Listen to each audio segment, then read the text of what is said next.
व्यंग है तो रचना है, बस और कोई मतलब नहीं है। तो बात ये थी कि चांद पर अभी चंद्रयान 3 लैंड हुआ, तो बड़ी सबने तारीफें करी। तब पूछो मत, हर जगह चंद्रयान 3 की लैंडिंग, वाह वाह क्या बात है, अपने आप में बड़ा इसरो ने किया, विक्रम ने किया, बहुत तारीफ। तो मुझे भी ताव आ गया। मैंने कहा ऐसा भी क्या कर दिया, एक चांद पे ही तो उतरना था, तो उसमें क्या कौन सी बड़ी बात है, चलो अपन भी करके देखते हैं। तो चांद पे बैठना है भाई। तो अब इसरो के पास तो एक ही चांद है, और मेरे पास तो एक हाथ बढ़ाऊं तो चांद ही चांद है। मेरे पास तो एक हाथ बढ़ाऊं तो चांद ही चांद है, तो इसरो के पास तो एक ही चांद है, कौन सी बड़ी बात है, चलो चांद पे लैंडिंग करेंगे हम भी। तो चांद पर चंद्रयान 3 की सफल लैंडिंग की सुनकर मुझे भी जोश भर आया। सोचा इतना क्या महान काम था, किसी की चांद पर ही तो टिके रहना था, क्या मुश्किल काम है, किसी के चांद पर रहना क्या मुश्किल काम है। सोचा चलो इसरो के पास तो एक ही चांद है, और मेरे पास चांद ही चांद है, लोग ऐसे ही फप्ती कसते हैं, मेरी चांद पर बैठ जाओ, खड़े क्यों मेरी चांद पे बैठ जाओ। तो मैंने कहा चलो आज उनकी मंशा पूरी कर ही दूं, तो अपना हाथ जरा सा बढ़ाया कि सीधा एक चांद पर जाके रखा, चांद पर जाके टिका। बस मुझे और क्या चाहिए था, वो बंदा तो पहले ही मेरे से पका पकाया बैठा था, तो उसने फिर से फप्ती मारी, हाँ मेरी चांद पे बैठ जाओ, ऐसे क्यों कर रही हो। मैंने कहा ठीक है इस बार, फिर उसने ताना मारा। तो मैंने भी सोचा छोड़ूंगी नहीं, इस बार नहीं छोड़ूंगी, होगी तो देखी जाएगी, पर आज तो बैठूंगी जरूर इसकी चांद पर। पर ये क्या, चंद्रयान कैसे टिका होगा, यहाँ तो फिसलन ही फिसलन भरी पड़ी है, इस चांद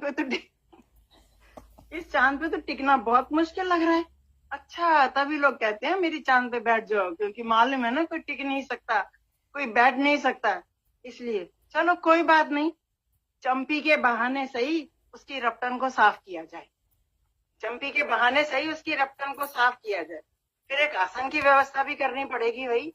अब इसरो ने तो झंडा फहराया है, अब मेरे पास झंडा तो है नहीं उस पर लगाने के लिए, तो एक आसन तो बनाना ही पड़ेगा, एक आसन की व्यवस्था भी करनी पड़ेगी। अब चांद की सफाई कोई आसान बात थी क्या, गंजू पटेल को अपने शिकंजे में लिया बातों में, और लगी उसकी तारीफ के पुल बांधने में। तौबा तौबा, उसकी तारीफ के पुल बांधते बांधते सिर पर हाथ फिराते फिराते पोंछा लगाना था जहां बाल ना बाल का नाम पर तेल के झरने बह रहे थे। इसी बीच में आसन की व्यवस्था भी करनी थी। तो चंपी के नाम पर इतना मक्खन लगाया कि गंजू पटेल थोड़ी देर के लिए तो मेरा हो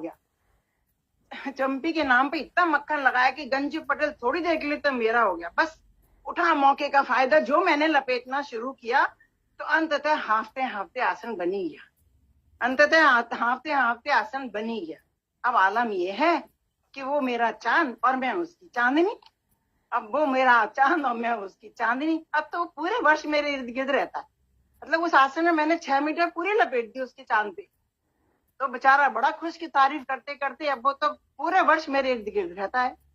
तो अब जब मुझे सेवई खानी होती है, ईद का चांद छोटा सा होता है, जब मुझे सेवई खानी होती है तो चिलमन सरका के थोड़ा सा झांक लेती हूँ और सेवई बना के खा लेती हूँ। चिलमन सरका के थोड़ा सा देखा और फिर सेवई बना के खा लिया, और फिर जब उसको खुजली लगती है तो खुजाने के लिए फिर वो पूर्णिमा की खीर बना के खा लेती हूँ, पूरा चांद दिख जाता है।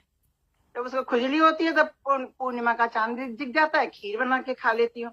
और जिस दिन शैम्पू करना होता है उस दिन तो करवा चौथी पूरा खत्म कर दी, खत्म कर दी। अब बताओ, मैंने तो उसकी चांद पे चिपकाई पूरी 5 गज साड़ी, तो तालियां तो बनती है ना, ये भी कोई आसान था। चंद्रयान 3 की लैंडिंग तो फिर भी आसान होगी, पर इस चांद पर टिकना और 5 गज को लपेटना कोई आसान काम था। बजाओ ताली। बहुत सुंदर बजाई ताली, बहुत बढ़िया, तुम्हारा चांद दोनों गजब। मजा आ गया भाई, साड़ी पहना डाली आपने। Thank you so much. से बच के रहना चाहिए। अब तू मेरा चांद में तेरी चांदनी। तू मेरा चांद। फैंटास्टिक, बहुत शानदार। Thank you so much. और अब आगे बढ़ते